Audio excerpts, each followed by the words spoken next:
कौसडी बस स्थानकावरील किराणा दुकानात short circuit, ग्रामस्थांच्या सतर्कतेमुळे मोठा अनर्थ टळला।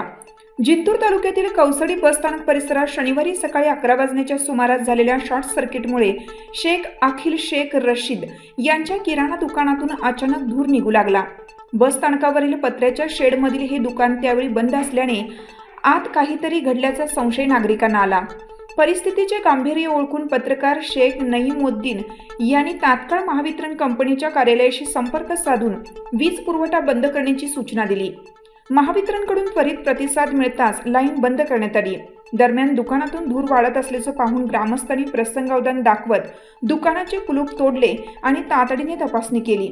शॉर्ट सर्किटमुळे दुकानातील लाईनचा बोर्ड जळून खाक झाला, तसेच काही प्लास्टिकच्या बरण्यांनाही धूर व उष्णतेमुळे नुकसान झालं आहे।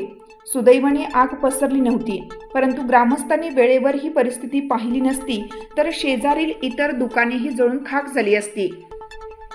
या प्रसंगी शेख समीर, शेख असलम, पप्पू अग्रवाल, डॉक्टर महेश देशमुख, माऊली बहिरट, दत्ता काळे, मसरूफ शेख, मुन्ना शेख, अल्ताफ शेख यांच्यासह इतर ग्रामस्थांनी घटनास्थळी धाव घेत तात्काळ स्थिती नियंत्रणात आणली।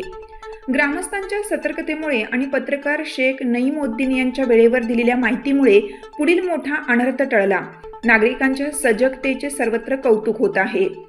दुकानदारांनी पुढील काळात दुकानातील वीज लाईनची फिटिंग व्यवस्थित करून घेणे व अशा घटनांना आळा घालण्यासाठी आवश्यक ती सतर्कता बाळगणे गरजेचे आहे।